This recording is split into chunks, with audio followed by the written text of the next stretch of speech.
তো আজকে আমি এখানে রায়ডাক নদীর একদম কুচনো চিংড়ি নিয়ে নিয়েছি। কুচো চিংড়ি, এটা হচ্ছে এক ধরনের কালো চিংড়ি, একদম খুব ছোট ছোট হয়। তো এই চিংড়ি দিয়ে আজকে আমি চিংড়ির বড়া বানাবো। এই যে আমি এখানে চিংড়িটা আগে থেকে ধুয়ে পরিষ্কার করে নিয়েছি। এই চিংড়িটা পরিষ্কার করার কিছু নেই, যেহেতু কুচনো চিংড়ি, এখানে আর চিংড়ি কী ফেলবো। এই চিংড়িটা জলে ভালোভাবে ধুয়ে নিলেই হয়। তো আমি এখানে চিংড়িটা জলে খুব ভালোভাবে ধুয়ে নিয়েছি। তো আমি এখানে নদীর এই কুচো চিংড়ি একবারে ধুয়ে পরিষ্কার করে নিয়েছি। এই চিংড়ি পরিষ্কার করার জন্য সেরকম কিছু করার দরকার নেই, জলে একবার ধুয়ে নিলেই পরিষ্কার হয়ে যায়। তো এই চিংড়ির বড়া বানানোর জন্য আমি এখানে মুসুর ডাল আগে থেকে ভিজিয়ে রেখেছিলাম, ওটা বেটে নিয়েছি। এবারে এটা আমি দিয়ে দেব।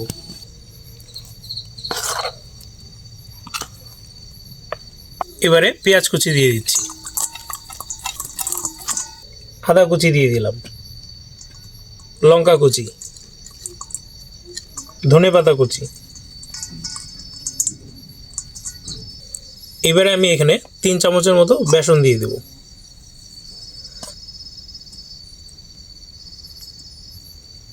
আদা রসুন পেস্ট, হলুদ, জিরে গুঁড়া,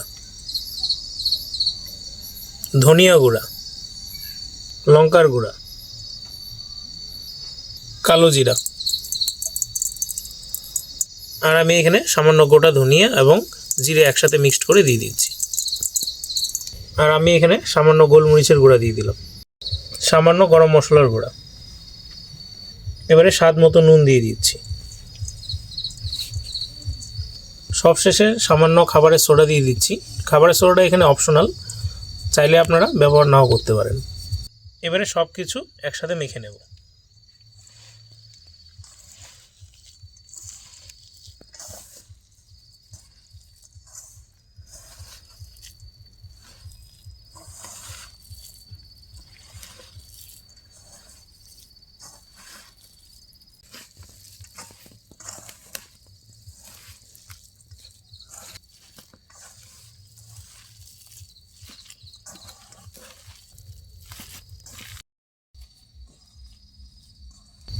পকোড়ার জন্য এখানে আমি সব কিছু মেখে নিয়েছি।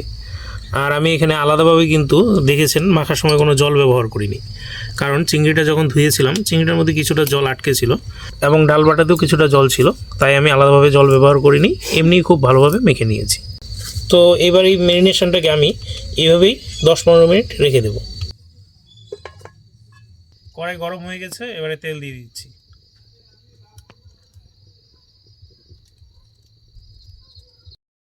আমি এখানে 10-15 মিনিট এটা ম্যারিনেট করে ঢেকে রেখেছিলাম। এবারে কড়াইয়ে তেল গরম হয়ে গেছে, এবারে আমি এক এক করে পকোড়াগুলো দিয়ে দেব।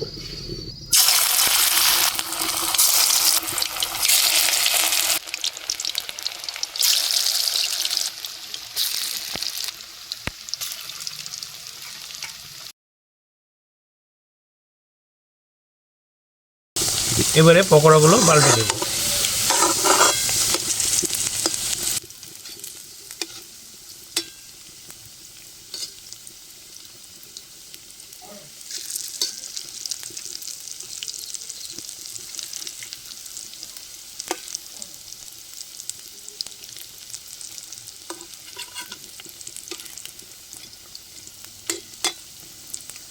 আমি এখানে পকোড়াটা মোটামুটি 7-8 মিনিট ভেজে নিয়েছি, এবারে নামিয়ে নেব।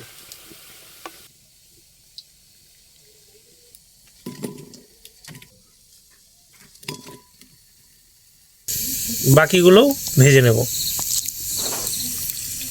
এবার ওগুলো আমি একটু ছোট ছোট করে ভেজে নিচ্ছি।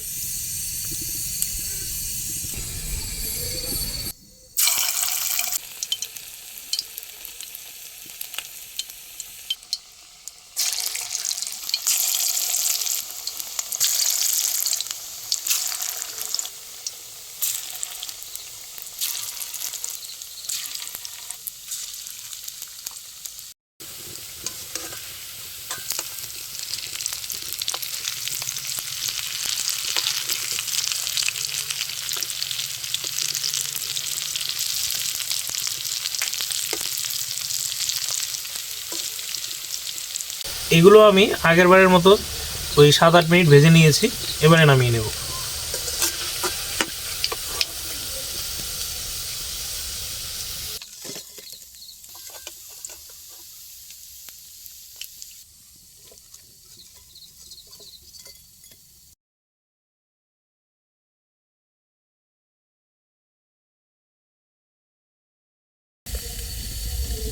এই যে চিংড়ির বড়া বা পকোড়া রেডি।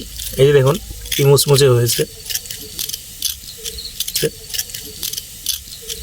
একদম সবগুলোই দেখুন কত সুন্দর মুচমুচে হয়েছে।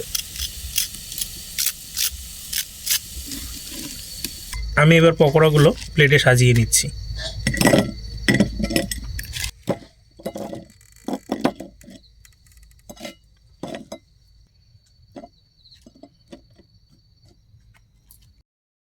এবারে প্লেটে আমি কিছুটা টমেটো কেচাপ দিয়ে দিচ্ছি।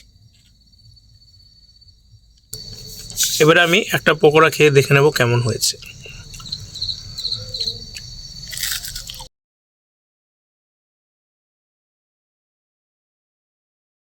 তো কুচো চিংড়ির এই বড়া বা পকোড়া আমি এইভাবে বানিয়ে দেখলাম, খুবই অসাধারণ হয়েছে খেতে, সত্যিই খুব ভালো হয়েছে। আপনারাও বাড়িতে ট্রাই করবেন এভাবে। আর আমি অনেক দিন থেকে ভিডিও নিয়ে আসতে পারছি না, একটু ব্যক্তিগত সমস্যার জন্যে। তো এবার থেকে আমি চেষ্টা করব নিয়মিত ভিডিও দেওয়ার। আর আমার ভিডিও ভালো লাগলে অবশ্যই লাইক, কমেন্ট এবং শেয়ার করবেন।